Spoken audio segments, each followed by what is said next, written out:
14 JPSC के regarding ही ये I hope सभी ने न्यूज़पेपर पढ़ा और सारे चीज़ों को देखा, आपने पढ़ा होगा बाकायदा। तो मैं ये कह रहा हूँ कि केवल ये 14 जेपीएससी का ही मामला नहीं है भाई साहब। 14 जेपीएससी तो कुछ भी नहीं है इनके सामने। जेपीएससी में जो एफआरओ और एसीएफ, इसमें इतने बड़े लेवल पे धांधली हुई तो 14 जेपीएससी कुछ है नहीं इसमें। तो मान लो 103 सीट तक बकायदा, इसमें 170 प्लस, यहाँ पे जो एसीएफ के ऑलमोस्ट 70 प्लस या 74 के आसपास, तो इतनी सीट है इसमें। और इसमें इससे भी भयानक लेवल पे करप्शन हुआ है।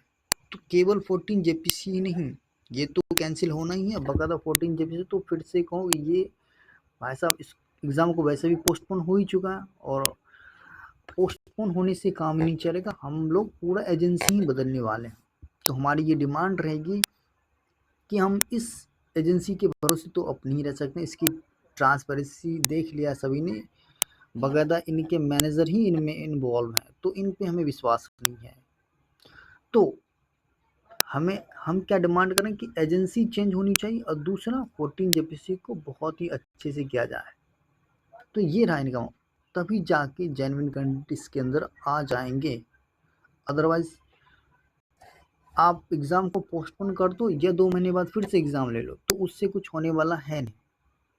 और जो ये कह रहे हैं कि भाई साहब रिवाइज रिजल्ट जारी कर दे एज कम्पेयर टू पीटी को कैंसिल करने से अच्छा, तो वो चीज़ें सही नहीं होगी। क्योंकि रिवाइज रिजल्ट देने से अगर धांधली पर रोक नहीं लगाया गया, तो भाई साहब चाहे रिवाइज रिजल्ट दो, वो बाद में फिर मेरिट में घपला कर लेंगे, तो इसका कोई मतलब नहीं बनता। तो हम क्या चाह रहे हैं कि एजेंसी ही चेंज हो, एक बकायदा ब्लैक लिस्टेड एजेंसी को आप ये चीज़ें कर रहे हो, इतनी बड़ी स्टेट की परीक्षाएं आयोजित कराने के लिए उन्हें टेंडर दे रहे हो, शर्म आनी चाहिए आपको। तो ये चीज़ें नहीं होने वाली है। हम ये चाह रहे हैं कि एक मिनट,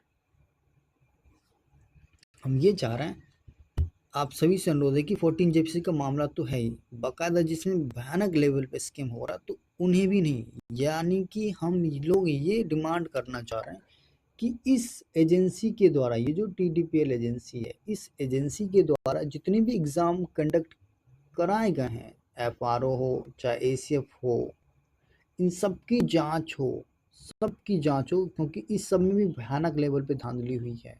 इन सब की जांच हो और जांच होने पर जिन्होंने फ्रॉड तरीके से मेंस को क्वालिफाई किया है, सबको बाहर किया जाए और जो जेन्युइन कैंडिडेट है एक रिवाइज फिर से मेंस का रिजल्ट जारी हो। बट इससे होगा कुछ नहीं। मैं ये कह रहा हूँ कि रिवाइज रिजल्ट से कुछ नहीं होगा, क्योंकि जिन्होंने बाहर से कॉपी लिखा है, क्योंकि नंबर तो वो जो चेक करने वाले हैं वो आपने कॉपी पे क्या फिल किया है उसके अकॉर्डिंग देंगे। अब जिन्होंने बाहर से कॉपी फिल करके जमा किया है और जो एग्ज़ाम हॉल की उस मेंटल सिचुएशन और जो प्रेशर है उनमें लिखा है, तो ऑब्वियस दोनों में डिफरेंस होगा ही। तो रिवाइज आंसर की चाहे रिवाइज रिजल्ट से क्या ही हो जाएगा, कुछ नहीं होगा, फिर मेरिट में सबके सब आउट कर दिए जाएंगे। तो उससे अच्छा मेंस को कैंसिल किया जाए, ये हम लोग डिमांड रखेंगे अब एफआरओ की भी और एसीएफ की भी। जिनका हो चुका है मेंस एसीएफ, नो डाउट उसमें 200-250 के आसपास जेन्युइन कैंडिडेट होंगे। बाकी आपको बस ये फॉर्मेलिटी पूरा करने के लिए मेंस दिखाएगा, पीटी दिखा, बाकी मेरिट में आपको बाहर कर दिया जाए, क्योंकि इनकी ट्रांसपेरेंसी सभी ने देख ली है। तो आपको थोड़ा परेशानी तो होगी, लेकिन हम जेन्युइन कैंडिडेट हैं। तो आयोग यदि किसी दूसरे को टेंडर देती है तो वो भी अगर फेयरनेस तरीके से एग्ज़ाम करे तो हम लोग कर लेंगे। लेकिन अगर एग्ज़ाम में धांधली हो और फिर हम लोग मेरिट से बाहर हो जाए तो वो चीज़ें पॉसिबल नहीं है। फिर वो चीज़ें चुभेगी आप लोग कि हम डिज़र्व नहीं कर रहे थे। एक्चुअली आप डिज़र्व तो कर रहे थे, बट आपके साथ वो फेयरनेस मेंटेन नहीं की गई ताकि आप अपना पोटेंशियल दिखा सके वहाँ पे। तो जो लोग ये कहने कि कैंसिल होने से अच्छा है कि रिवाइज रिजल्ट जारी हो जाए, तो मैं कहूँगा कि रिवाइज़ रिजल्ट्स अच्छा एक नए सिरे से एक नए जो एग्ज़ाम कंडक्ट कराने वाली बॉडी उनको ये चीज़ें सौंपी जाए और वो फिर से फेयरनेस तरीके से एग्ज़ाम को ले, तभी चीज़ें होंगी अच्छे फेयरनेस तरीके से। और ये झारखंड में पहली बार है एफआरओ एसीएफ, तो इसको ऐसे ही हम लोग गंवाएंगे नहीं। इसलिए इसमें हम लोग ये डिमांड रखेंगे कि इनको कैंसिल किया जाए, इनके मेंस को। इनफैक्ट जिन्होंने भी वो जितने भी एग्ज़ाम कंडक्ट कराए हैं विद इन 1 ईयर में, सारे के सारे पे चेक हो, सबकी जाँच हो, और जाँच होने के बाद थोड़ी सी भी गड़बड़ी हो तो उन पे इमीडिएटली एक्शन लिया जाए, तभी झारखंड में कुछ सुधार हो सकता है। अदरवाइज़ फिर ये चीज़ें लीपापोती होगी, जाँच के नाम पे बस दिखावा होगा, बाकी सबको पता है क्या ही हो रहा है यहाँ पे।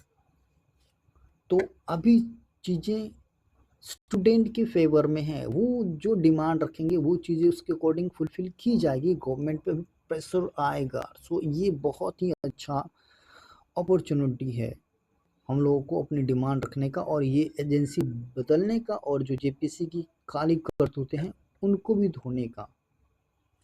तो मैं आप लोगों से ये कह रहा हूँ कि एफआरओ एसीएफ और जितने भी कैंडिडेट हैं, अगर आपने मेंस क्वालिफाई किया, नो डाउट आप अच्छे कैंडिडेट हैं। एग्ज़ाम के कैंसिल होने से आपकी जो सिचुएशन है कहीं ना कहीं समझ सकता हूँ, वो हर एक स्टूडेंट समझ सकता है कि थोड़ी सहनीय नहीं होगी, बट क्या कर सकते हो, अगर इसमें फेयरनेस नहीं दिखा जाएगी तो बाद में आपको मेरिट से बाहर कर दिया जाएगा। लेकिन जब उस समय कर दिया जाएगा तो हमारे पास कुछ नहीं होगा एक्शन लेने को, फिर वहाँ पे हम लोग कुछ नहीं कर सकते, क्योंकि चीज़ें हमारे हाथ से निकल जाएगी। लेकिन अभी हमारे पास वो मौका है फेयरनेस को लाने का, ताकि जो डिसेबल कैंडिडेट हैं वो क्वालिफाई करे इसको। सो इनके लिए जो भी प्रोसेस है हम लोग उठा रहे हैं इनकी भी डिमांड को। तो सबसे पहले आप लोग को यही करना है कि आप लोग आरटीआई लगाओ और अपने अपनी कॉपी के बारे में इन्फॉर्मेशन कुछ लो, जैसा कि हमने आरटीआई को लगाया है और आप लोग देख सकते हैं आरटीआई लगाया है इसमें। और बहुत सारे जितने भी हमारे पास अवेलेबल सोर्सेस थे उनके अकॉर्डिंग सारे ने आरटीआई किया, बाकायदा ये जानने के लिए कि कितना कट ऑफ गया है, और किसको ये भी किसी किसी को ये भी डाउट था कि उनकी जो वो लैंग्वेज पॉलिसी और वो क्वालिफाइंग पेपर में ना जीएस ये इंग्लिश और हिंदी में इधर उधर लिख देते, प्रॉपर स्पेस में नहीं लिखे, हिंदी और इंग्लिश दोनों को मिक्स करके, तो इसको भी डाउट था कि कहीं रिजेक्ट ना हो जाए। तो ये सारी इन्फॉर्मेशन के लिए हम लोग लगाएं, तो उन्होंने कहा ठीक है जांच चल रही है, देखेंगे, और इनके बाद जो भी इन्फॉर्मेशन मांगेंगे उनके थ्रू प्रोवाइड करा दी जाएगी। तो आप लोग को भी ये कहना